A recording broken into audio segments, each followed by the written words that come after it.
Hey there, teachers. Today I'd like to talk to you about 5 ways to integrate composition and arranging into large ensemble rehearsals.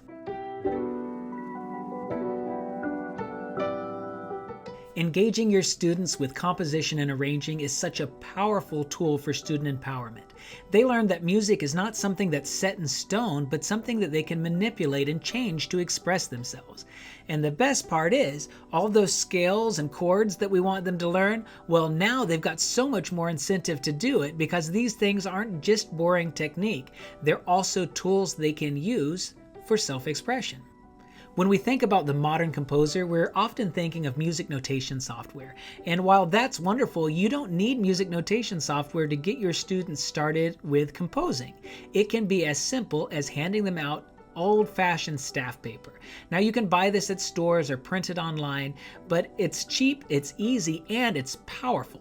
It's powerful because it's kinesthetic. It's powerful because the students can take anything they're learning and try to manipulate that by hand and play it back. This is so good for music literacy. It's practically no cost, and I like to do this as early as beginners, and especially with beginners, as they're first learning what these symbols mean. They get this extra benefit of not just seeing them, but getting to create them. Now, what's also really fun with this is, you can have your students take and write out songs using a set of notes. Say, you can only use your first 5 notes, and you can only use quarter notes and eighth notes and rest. Only the things we already know how to play. And then you could have them hand them to the other people in their section and everyone try to play each other's songs and see what they like. This is great because it reinforces all the things that we're already doing with this added layer of creativity.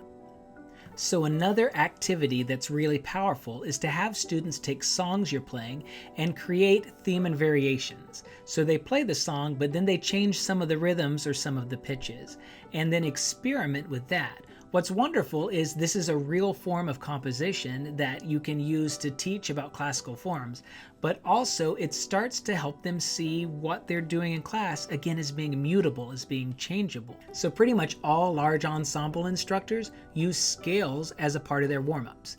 And there's lots of ways that you can use your scales to be creative. So an example would be picking a scale that fits over a background track and allowing the kids to all improvise, and that's wonderful. But it can be as simple as just having the kids change the order of the notes. So for example, if you have a 5-note sequence you've been practicing, maybe something like this.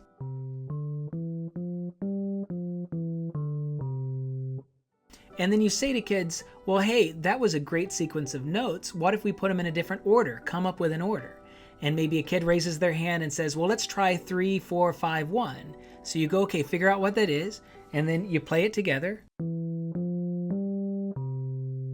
And you go, oh, that sounded pretty cool. That sounded complete. Why do you think it sounded complete?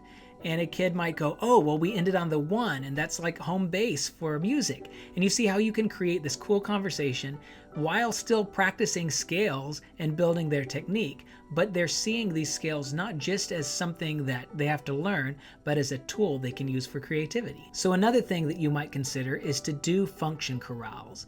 Now, there's a free one that's available on the Stephen Melillo website, and there's a pack you can download that has just a ton of these. But this is a wonderful exercise. Basically, the students learn to play chorales and chords in harmony based on the function. They can see the full harmony of the group and create arrangements of that harmony for any instrumentation. So if you haven't ever experimented with function chorales, I'd encourage you to look into it because it really starts to change the way students hear harmony, and it gives them tools to experiment and change keys. One of the most powerful things that you can do with composition, arranging, improvisation in your classroom is to encourage kids to explore it.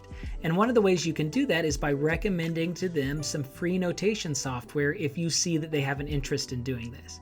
There's the web-based NoteFlight, which allows you to do about 10 scores for free, but there's also things like MuseScore, which if the student can download this at home, is a fully featured notation program.